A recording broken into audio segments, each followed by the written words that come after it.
Foram 70 dias. Esse foi o tempo que o rei do pop ficou esperando para ser enterrado. Enquanto o mundo inteiro acendia velas, cantava suas músicas e chorava sua morte, Michael Jackson ainda não tinha encontrado seu descanso. Em vez de paz, seu corpo ficou preso em uma situação cheia de conflitos, disputas familiares, problemas na justiça e um medo que continuou perseguindo sua família até depois de sua morte. Muita gente diz que a morte é o momento em que todos finalmente descansam. Mas, no caso de Michael Jackson, foi justamente aí que começou um novo pesadelo. O lugar onde ele seria enterrado mudou 3 vezes, e a cada nova decisão parecia um problema diferente. Brigas entre familiares, preocupações com a segurança, e até o medo de que o funeral virasse um grande espetáculo para o mundo inteiro acompanhar. Enquanto os dias passavam, os boatos só aumentavam. As teorias da conspiração tomavam conta da internet e a imprensa seguia cada passo da família. O que aconteceu durante esses 70 dias revela uma história muito mais triste e assustadora do que a maioria das pessoas conhece. A versão oficial diz que tudo demorou por causa da burocracia, das autoridades e das decisões da família, mas por trás disso existe um motivo muito mais pesado: o medo. Um medo tão grande que fez a família Jackson transformar o funeral em uma verdadeira operação de segurança, com sigilo total, vigilância o tempo todo e mudanças de plano de última hora. O receio era que alguém tentasse invadir o túmulo ou até tentasse roubar os restos mortais de Michael. Parece coisa de filme, mas a equipe de segurança da família levava essas hipóteses muito a sério. Foi esse clima de tensão que fez cada decisão ser pensada nos mínimos detalhes. Essa é a história pouco conhecida das 3 mudanças de plano, dos 70 dias de espera, da triste razão pela qual Michael Jackson precisou ser escondido para finalmente descansar em paz. Tudo começou praticamente no instante que a música parou. Nas horas de confusão depois do anúncio da morte de Michael no UCLA Medical Center, enquanto milhares de fãs se reuniam em frente ao hospital e prestavam homenagens pelo mundo, um conflito começou dentro da própria família Jackson. A discussão não era só sobre como se despedir dele, mas sobre onde ele seria enterrado. E essa pergunta trouxe de volta antigas divergências sobre a vida de Michael e sobre o legado que ele deixaria. Jermaine Jackson, irmão mais velho de Michael, tinha uma ideia muito clara. Para ele, existia apenas um lugar certo: Neverland, um enorme rancho no condado de Santa Bárbara que Michael transformou em um mundo de fantasia. Jermaine imaginava um futuro parecido com o de Elvis Presley. Queria transformar Neverland em um santuário, onde milhões de fãs poderiam visitar os jardins, conhecer os lugares que fizeram parte da família de Michael e prestar suas homenagens. Ele acreditava de verdade que Neverland fazia parte da essência do cantor, e que tirar Michael dali seria como apagar um pedaço de sua história. Jermaine chegou até a iniciar um processo para tentar mudar a lei da Califórnia e permitir que Michael fosse enterrado em uma propriedade particular. Por alguns dias, esse parecia ser o desfecho perfeito. Mas do outro lado da mesa estava Catherine Jackson, e ela tinha uma opinião completamente diferente. Para ela, Michael Jackson não era o rei do pop, era o seu filho. E Neverland já carregava lembranças boas e também lembranças muito ruins. Depois de tudo que aconteceu nos últimos anos da vida dele, Catherine não queria transformar aquele lugar em um ponto turístico onde pessoas visitariam seu túmulo todos os dias. Ela simplesmente disse não. Foi uma decisão calma, mas definitiva. Naquele momento, todo mundo percebeu que encontrar um lugar para Michael descansar seria muito mais complicado do que imaginavam. Catherine sabia de uma coisa que muitos fãs e até alguns parentes não queriam aceitar: Michael já não amava Neverland. Depois do julgamento de 2005 e das invasões da polícia, que transformaram seu refúgio em um lugar de investigação, ele contou à mãe que se sentia completamente violado. Toda a magia tinha acabado. O rancho que um dia representou liberdade, criatividade e infância, agora só fazia Michael lembrar da dor, da desconfiança, da exposição que viveu. Antes de ir embora, ele prometeu que nunca mais voltaria a morar ali. Por isso, para Catherine, levar o corpo do filho de volta para Neverland seria uma enorme injustiça. E ela acreditava que Michael merecia descansar em paz, e não virar uma atração turística. E o clima dentro da família era cada vez mais pesado. De um lado, estavam aqueles que queriam transformar Neverland em um símbolo eterno do rei do pop. Do outro, Catherine fazia questão de lembrar que, por trás da lenda, existia um homem que havia pedido para nunca mais voltar naquele lugar. Enquanto a discussão continuava, os dias passavam, a angústia aumentava, e aos poucos, a realidade acabou destruindo o plano de Jermaine. O governo de Santa Bárbara reagiu na hora. Os moradores da região ficaram preocupados com a ideia de transformar Neverland em um ponto de visita permanente Eles já estavam pensando no trânsito, no barulho, multidões de fãs indo para aquele lugar, tirando completamente a tranquilidade do lugar. Além disso, as autoridades deixaram claro que mudar as leis para permitir o enterro ali levaria muito tempo. Não era algo que poderia ser resolvido em poucos dias. As autorizações foram negadas e a legislação não seria alterada a tempo. Com isso, o plano de enterrar Michael em Neverland chegou ao fim. A burocracia, a resistência dos moradores e os conflitos dentro da própria família acabaram com essa ideia. Mas isso criou um problema ainda maior. Se não seria em Neverland, seria onde? Nenhum outro lugar conseguiu unir a família. E cada nova proposta acabava gerando outra discussão. Os dias passaram, depois vieram as semanas, e é aqui que essa história começa a ficar ainda mais sombria. Antes que a família tomasse uma decisão, o corpo de Michael foi levado para o Forest Lawn Memorial Park, passando pelas unidades de Hollywood Hills e Glendale. Michael ele ficou em um mausoléu provisório, um espaço usado para preservar os corpos, enquanto as famílias resolvem os detalhes do sepultamento. Agora imagina a cena. O homem mais fotografado e famoso do planeta estava sozinho, em uma sala fria e silenciosa, esperando por um destino que ninguém conseguia decidir. Enquanto isso, do lado de fora, o calor do verão de Los Angeles tomava conta das ruas. Milhares de fãs deixavam cartas, flores, velas, ursinhos de pelúcia, acreditando que o Michael já descansava em paz, mas a realidade era dura. Lá dentro, o ar era gelado e o tempo parecia não passar. Durante mais de 2 meses, Michael ficou sem ser enterrado, preso em uma espécie de limbo. E o motivo não era só burocracia ou as discussões dentro da família. Havia muito medo envolvido. Conforme os dias passavam, começaram a surgir uns rumores na internet, nos tabloides. E não eram só fofocas. Eram ameaças que faziam a família acreditar que, mesmo depois da morte, Michael ainda podia correr perigo.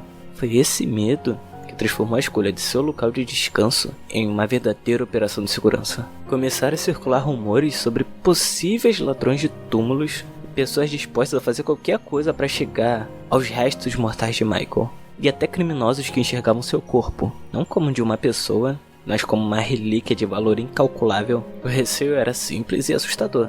Se Michael fosse enterrado em um túmulo comum, ou até mesmo em um mausoléu tradicional, alguém poderia tentar invadir sua sepultura. Parece história de filme de terror, mas para a família Jackson, essa ameaça era levada muito a sério. Eles passaram décadas convivendo com perseguições, invasões de privacidade e uma obsessão pública que poucas celebridades se enfrentaram na história. Por isso, acreditavam que, se Michael nunca teve paz enquanto estava vivo, existia uma chance real de que também não tivesse depois da morte.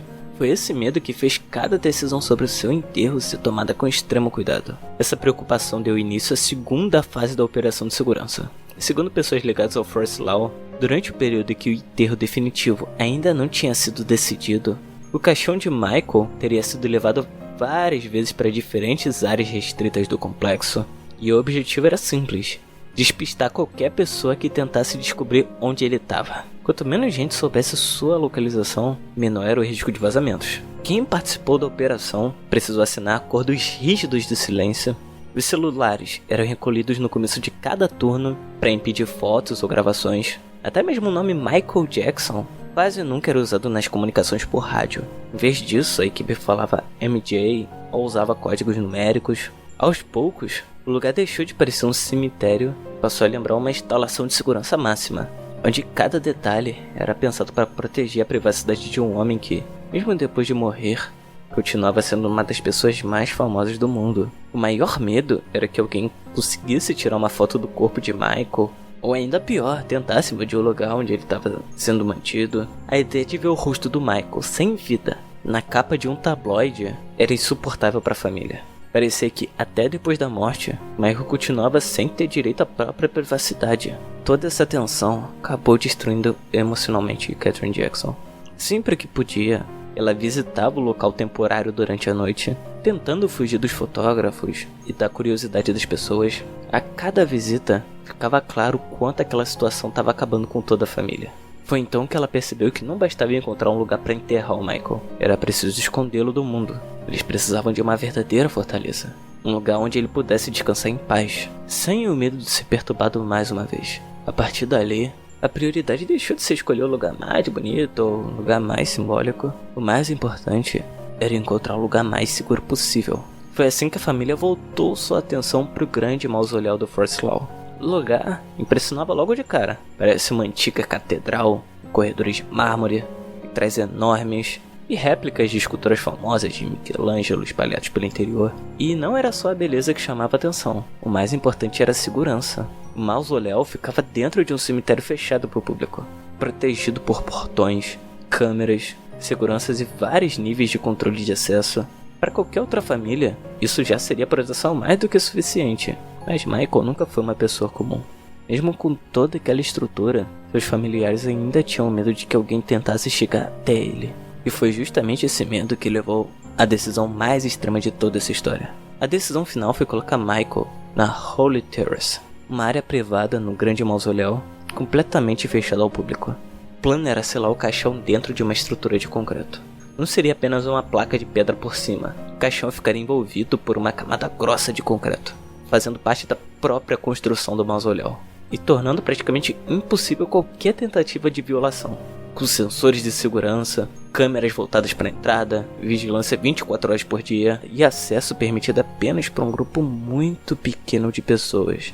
Tudo tinha um único objetivo: impedir que a obsessão que perseguiu Michael durante a vida continuasse depois de sua morte. Essa foi a terceira e última mudança. Naquele momento, a família aceitou que Michael Jackson nunca mais poderia pertencer ao mundo. Para protegê-lo, seria preciso escondê-lo para sempre, transformando seu lugar de descanso em uma fortaleza silenciosa, longe da curiosidade do público e dos holofotes que nunca deixaram de segui-lo.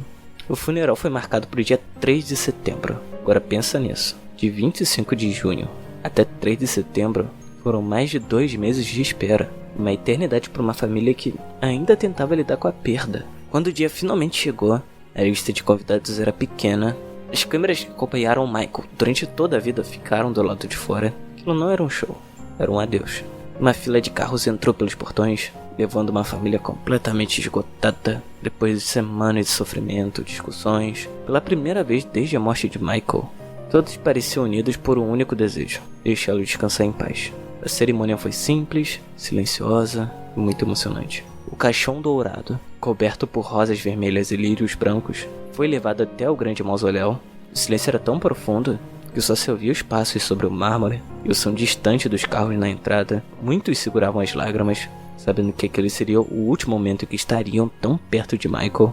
Mas o momento mais difícil veio quando chegou a hora de ir embora. A família precisou deixar Michael ali, atrás daquelas portas enormes, sabendo que ele ficaria sozinho naquele mausoléu. Era o fim de uma longa espera que tinha começado na tarde de 25 de junho e durado 70 dias cheios de dúvidas, medo e decisões difíceis. Jermaine lutou até o fim para que Michael fosse enterrado em Neverland. Parecia abatido. Já Catherine tinha o rosto de quem finalmente conseguia respirar depois de passar mais de 2 meses vivendo em tensão. Antes de sair, ela teria olhado para os funcionários do cemitério e feito um único pedido: protejam ele. Eram apenas 2 palavras, mas elas diziam tudo. Não era só uma mãe confiando seu filho aos cuidados de outras pessoas. Era a última forma de proteger alguém que passou a vida inteira sendo perseguido por holofotes e pela curiosidade do mundo. Nos anos seguintes, o grande mausoléu virou um lugar cercado de mistério. Fãs viajam de vários cantos do mundo só para chegar até a entrada do prédio, mas ninguém pode entrar nem visitar o túmulo de Michael. O máximo que consegue fazer é ficar do lado de fora, deixar flores na escadaria ou fazer uma oração em silêncio. Para muita gente, isso já basta. É a forma de agradecer por tudo que Michael representou em suas vidas. Mesmo sem poder ver o lugar onde ele descansa, milhares de fãs continuam fazendo essa viagem todos os anos, mostrando que o carinho por ele continua vivo e passa de uma geração para outra. Algumas pessoas acham isso cruel. Dizem que os fãs que ajudaram Michael Jackson a se tornar o maior artista do mundo, e de que, por isso, deveriam ter a chance de prestar uma última homenagem de dia de seu túmulo. Mas outras pessoas veem essa história de um jeito diferente. Para elas, o concreto, as portas fechadas e toda a segurança não servem para afastar os fãs. Servem para proteger alguém que passou a vida inteira cercado por câmeras, perseguições pela curiosidade das pessoas. Talvez essa tenha sido a única forma de garantir que, depois de tudo que viveu, Michael finalmente pudesse descansar em paz. E os rumores nunca acabaram. E no caso de Michael Jackson, isso parece fazer parte da própria história dele. Alguns teóricos da conspiração acreditam que o corpo foi levado em segredo para outro lugar, longe dos olhos do público. Até hoje essas teorias continuam circulando pela internet, mostrando que o mistério em torno do Michael Jackson parece que nunca vai ter fim. Mas no fim das contas, tudo indica que a verdade é bem mais simples. Michael continua no Holy Terrace, protegido por camadas de concreto, mármore e um forte esquema de segurança. Depois de passar a vida sendo perseguido por fotógrafos, cercado por rumores e tendo sua privacidade invadida o tempo todo, ele finalmente conseguiu o que buscou por muitos anos: descansar em paz, longe dos olhares e da curiosidade do mundo. É a história dessas 3 mudanças de plano, do sonho de enterrar Michael em Neverland, passando pelo tempo em que seu corpo ficou escondido em um cofre temporário, até chegar ao grande mausoléu, mostra o lado mais sombrio da fama. O carinho que milhões de pessoas sentiam por Michael Jackson era tão grande que, em alguns momentos, acabou se tornando um perigo. Sua família precisou protegê-lo como se estivesse guardando um tesouro, não para transformá-lo em um deus, mas para garantir que ele finalmente tivesse paz. No fim, eles perceberam que a única forma de impedir que o mundo continuasse tentando tirar um pedaço de Michael Jackson era escondê-lo para sempre. Quando a gente olha para esses 70 dias de espera, a gente vê uma família tentando proteger pela última vez o filho que o mundo transformou em um dos maiores ícones da história. Mesmo depois da morte, Michael continuava cercado pela mesma obsessão que o acompanhou desde criança. Michael passou a vida inteira procurando um lugar onde ele pudesse ter paz. E no fim, essa paz só chegou quando ele foi protegido por portas fechadas, toneladas de concreto e um forte sistema de segurança. Não para afastar o carinho dos fãs, mas para garantir que sua privacidade não fosse desrespeitada mais uma vez. As luzes se apagaram, a música terminou e, atrás daquelas paredes, longe das câmeras, dos flashes, dos boatos, da curiosidade do mundo, Michael Jackson finalmente descansa. Ele está sozinho, mas talvez, pela primeira vez desde que se tornou a maior estrela do planeta, tenha encontrado a paz que passou a vida inteira procurando.